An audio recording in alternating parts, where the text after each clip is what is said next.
Kita lanjut soal berikutnya 76. Perhatikan berbagai pernyataan di bawah ini. 1. Ideologi negara Indonesia adalah Pancasila. B. Letak geografis di antara dua benua dan samudra. C. Jumlah penduduk Indonesia yang besar. 4. Ketangguhan dalam menghadapi ancaman. Sumber daya alam yang melimpah. Dari berbagai pernyataan tersebut, yang masuk dalam aspek alamiah dari wawasan Nusantara adalah apakah A. 1, 2, dan 3, B. 1, 3, dan 4, C. 2, 3, dan 4, D. 2, 3, dan 5. Jawaban yang paling tepat yaitu C. 2, 3, 4, di mana letak geografis, jumlah penduduk, dan ketangguhan dalam menghadapi ancaman. Jawaban C. Kita lanjut soal berikutnya adalah soal nomor 77. Kata wawasan dalam definisi wawasan Nusantara mengandung arti: A. Cara berpendapat, cara pandang, dan tinjau individu. B. Cara tinjau individu, cara berpendapat, dan cara melihat. C. Cara tinjau, cara pandang, dan cara melihat. D. Cara pandang, cara melihat, dan cara tinjau individu. Jawaban yang paling tepat adalah C. Cara pandang, cara melihat, dan cara tinjau individu. Soal nomor 78. Provinsi Indonesia saat ini berjumlah berapa provinsikah? Apakah 34, B 36, C 38, D 40? Jawaban yang paling tepat adalah C 38, sebab ada penambahan 4 provinsi, yaitu di Provinsi Papua ada 3, Provinsi Papua Selatan, Papua Tengah, dan Papua Pegunungan,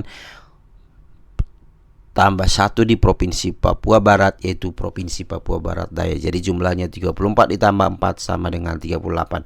Jawaban C. Masuk 79. Salah satu bentuk partisipasi politik warga negara biasanya yaitu A.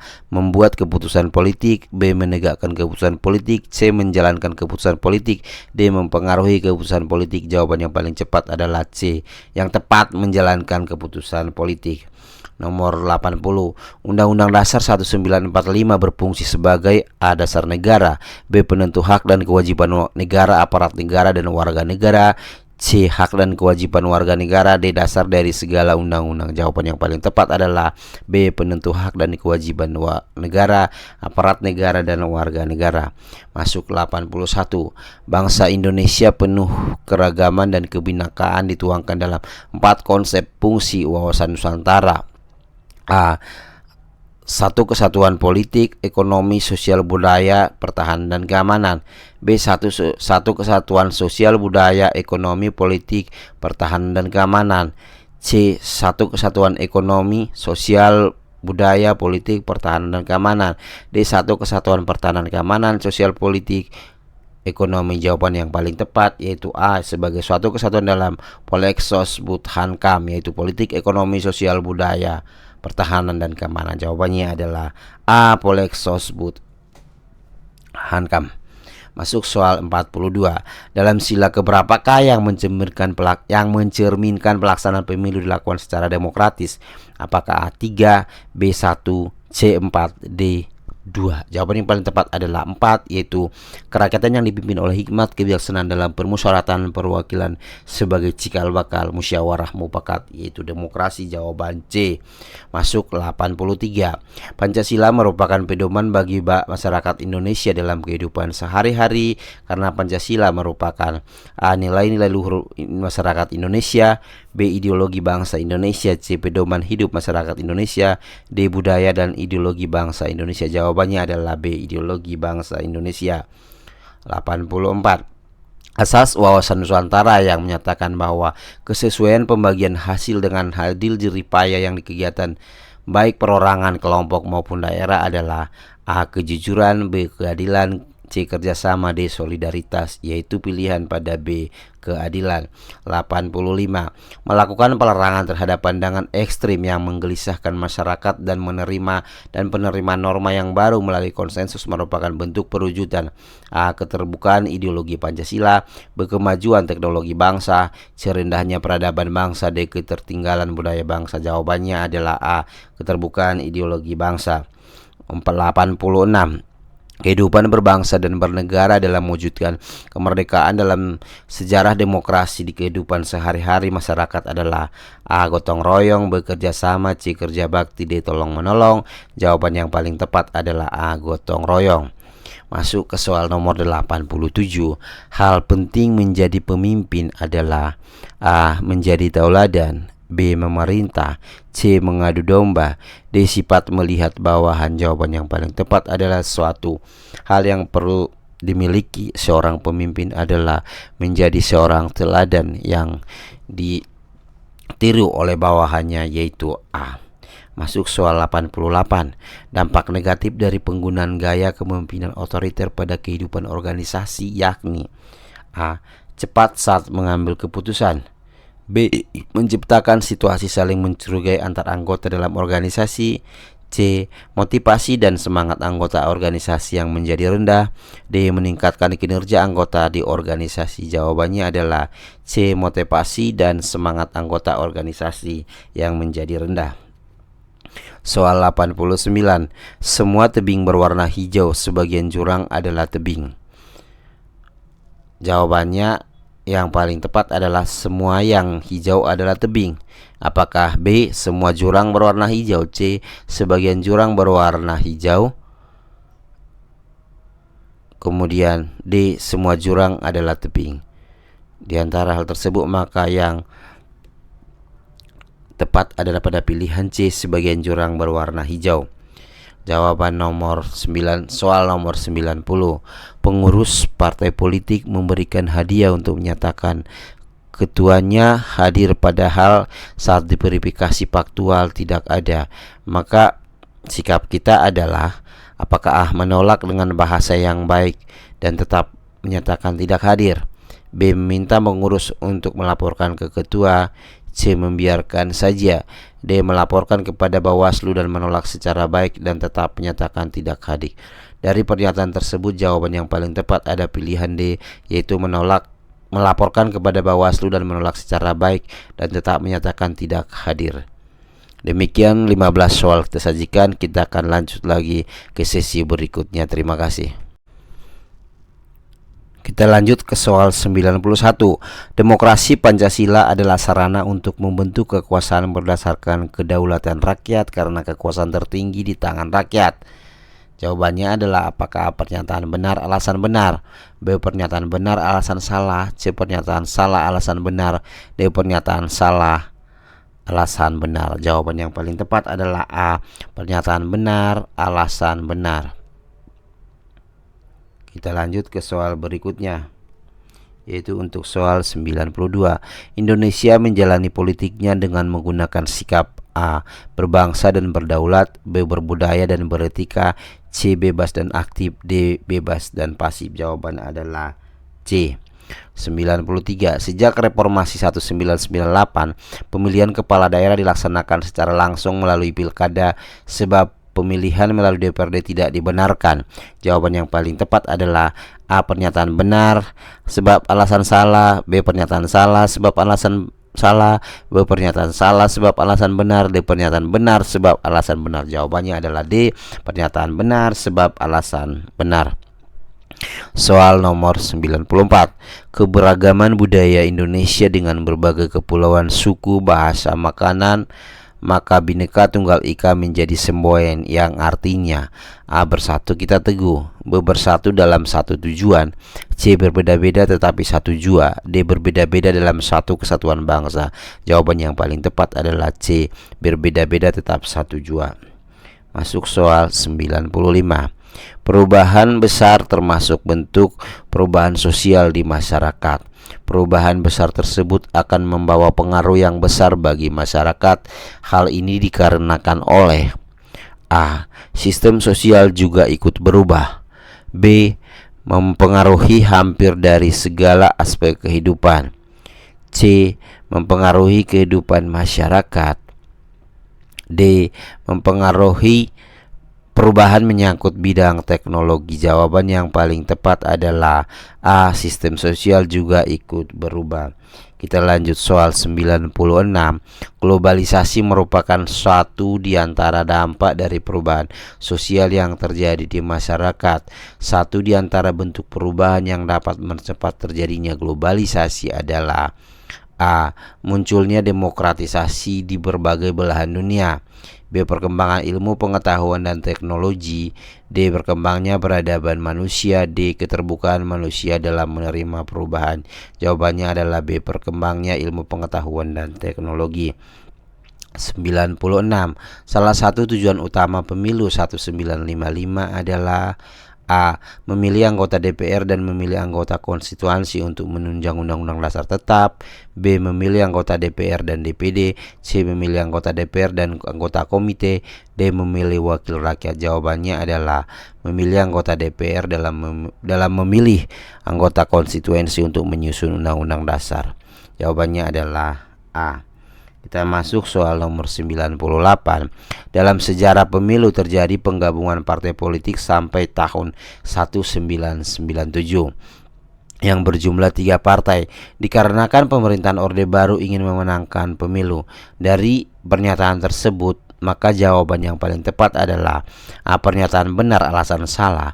B. Pernyataan benar alasan benar. C. Pernyataan salah alasan salah. D. Pernyataan salah alasan benar.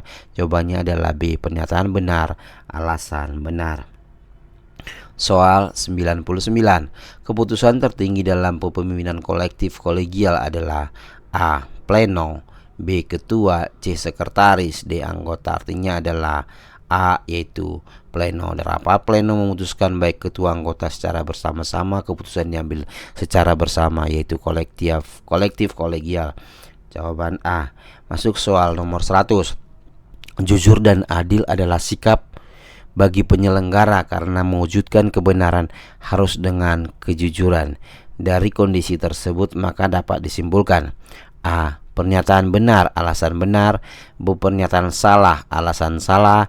C. Pernyataan benar alasan salah. D. Pernyataan salah alasan benar. Jawaban yang paling tepat adalah A. Pernyataan benar dan alasan juga benar. Soal nomor 101.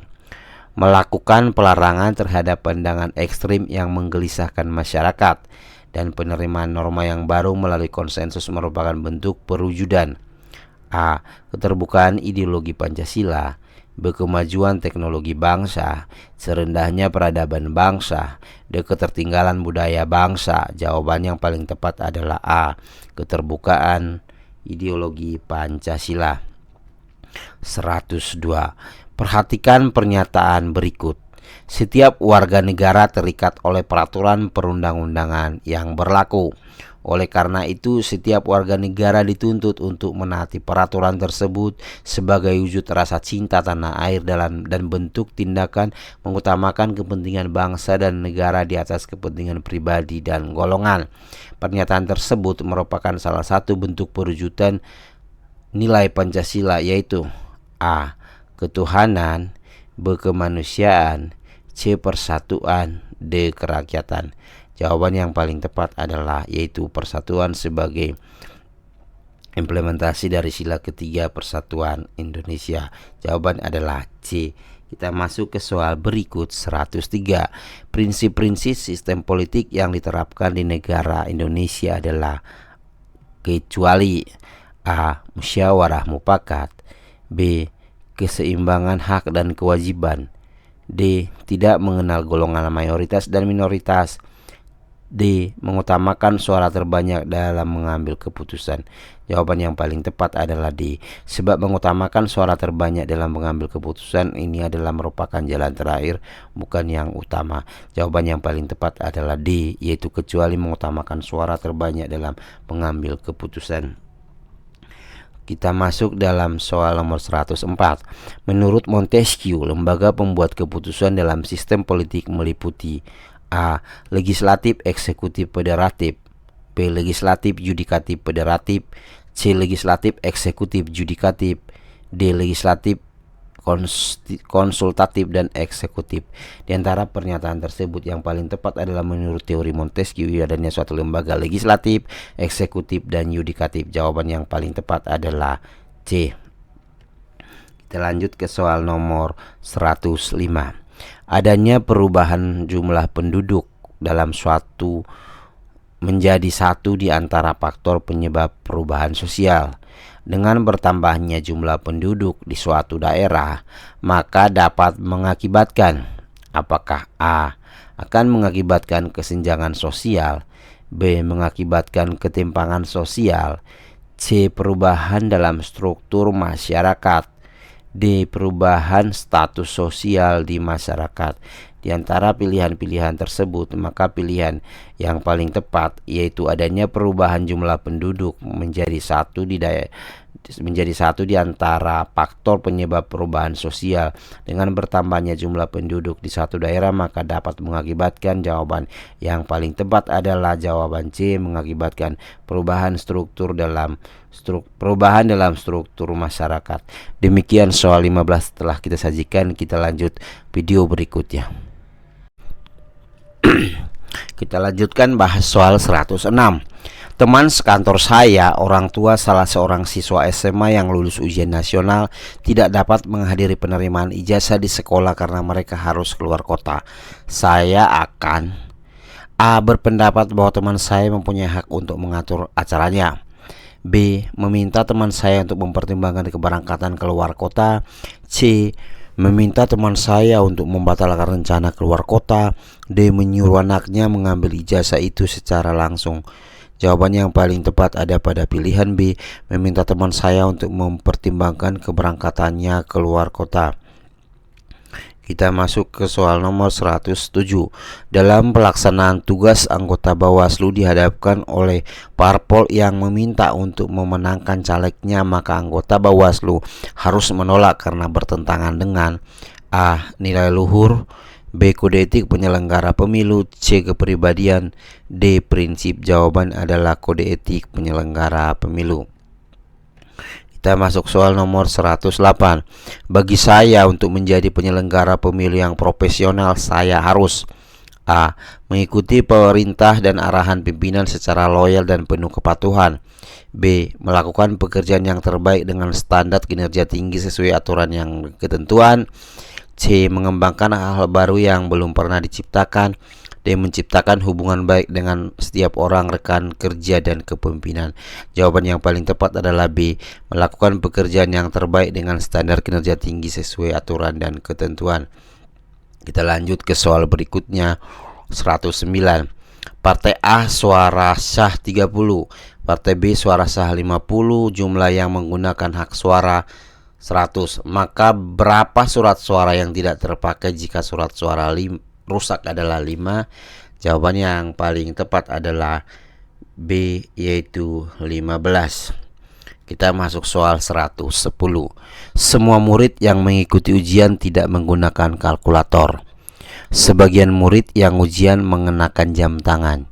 Jadi A. semua murid yang ujian mengenakan jam tangan, B. sementara murid yang ujian tidak mengenakan jam tangan, C. semua murid yang ujian tidak menggunakan kalkulator dan tidak mengenakan jam tangan, D. sebagian murid yang ujian mengenakan jam tangan dan tidak menggunakan kalkulator. Jawabannya adalah D. sebagian murid yang ujian mengenakan jam tangan dan tidak menggunakan kalkulator. 111. Sistem pemilu saat ini menggunakan sistem A. proporsional terbuka, B. perwakilan berimbang, C. proporsional tertutup, kemudian D. proporsional murni. Jawabannya adalah A. proporsional terbuka. 112. Pemilu Orde Lama ke Orde Baru merubah multipartai menjadi 3 partai, yaitu A. P3, Partai Golkar dan PDIP, B. P3, Golkar dan PNI, C. Partai Golkar, P3 dan PDI, D. PDIP, Partai Golkar dan Masyumi. Jawaban yang paling tepat adalah C. Partai Golkar, P3 dan PDI. Tolong untuk dibedakan antara PDI sebelum reformasi dengan PDI Perjuangan saat ini. Ini dua hal yang berbeda. Makanya jawaban yang paling tepat adalah C. Masuk soal nomor 113. Pelanggaran kode etik badan ad hoc disidangkan oleh A. KPU, B. KPU Provinsi, C. DKPP, D. KPU Kabupaten Kota. Untuk kode etik kita akan melihat apa itu badan ad hoc. Badan ad hoc ini adalah apakah itu PPK, Panitia Pilihan Kecamatan, PPS, Panitia Pemungutan Suara, dan KPPS, kelompok penyelenggara pemungut dan suara. Jadi yang melaksanakan adalah KPU Kabupaten Kota jawaban D. Sedangkan untuk KPU Provinsi Kabupaten Kota begitu juga Bawaslu disidangkan oleh DKPP. Jawaban yang paling tepat adalah D, KPU Kabupaten Kota. Nomor 114. Mewujudkan pemimpin yang berkualitas perlu mewujudkan asas pemilu yang luber dan jurdil karena dunia internasional akan mengakuinya. Kondisi tersebut kita simpulkan: A. Pernyataan benar alasan benar, B. Pernyataan salah alasan salah, C. Pernyataan benar alasan salah, D. Pernyataan salah alasan benar. Jawabannya adalah A. Pernyataan benar alasan benar. 115. Dalam memilih ketua kelas, perolehan suara Amir tidak kurang dari Cacah dan tidak lebih dari Ida. Perolehan suara Ita sama dengan Amir dan tidak lebih dari Ida. Perolehan suara Dodi tidak lebih dari Ita dan kurang dari Caca. Siapakah yang terpilih sebagai ketua kelas? Ini untuk soal analisa. Jawaban yang paling tepat adalah B, yaitu Caca. 116. Suatu ember berisi penuh mempunyai berat 80 kg. Jika ember itu berisi air setengah, maka beratnya 46 kg. Berapa kilogram ember tersebut jika kosong? Maka jawaban yang paling tepat adalah C, yaitu 24. 117. KPU melakukan pemutahiran data pemilih berkelanjutan yang dilaksanakan oleh setiap KPU Kabupaten Kota dengan mengadakan rekapitulasi pelaksanaan dilaksanakan selama A. 3 bulan sekali, B. 4 bulan sekali, C. 2 bulan sekali, D. 1 bulan sekali. Jawabannya adalah D. 1 bulan sekali. Soal 118.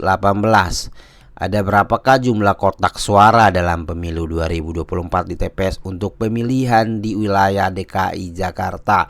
Wilayah DKI Jakarta, apakah A3, B4, C2, D1? Ingat, untuk wilayah Jakarta tidak melaksanakan pemilihan untuk DPRD Kabupaten Kota.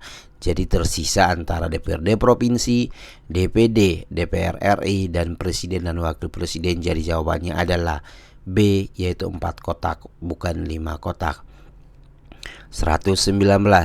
Pelaksanaan pemilu dan pilkada menggunakan anggaran yang berasal dari apakah APBD, B APBN, C APBN dan APBD yang di APBN-kan, D APBD dan APBN. Jawaban yang paling tepat adalah APBN dan APBD yang di APBN-kan. APBD yang di APBN-kan adalah APBN dari dana wilayah dari dana daerah yang diregister di Kementerian Keuangan menjadi APBN. Jawaban paling tepat adalah C.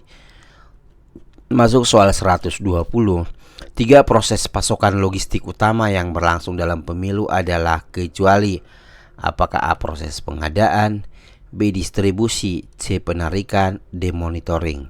Kecuali ini disebut dengan kecuali. Bagaimana penarikan? Maka jawaban yang paling cepat adalah pada pilihan D, yaitu monitoring. Monitoring bukan bagian dari proses pasokan logistik sebagaimana dilakukan oleh KPU, dalam hal ini KPU Kabupaten Kota, mulai dari proses pengadaan sampai dengan distribusi sampai ke daerah dan penarikan kembali logistik dimaksud. Demikian soal-soal, kita lanjutkan dengan sesi berikutnya. Terima kasih.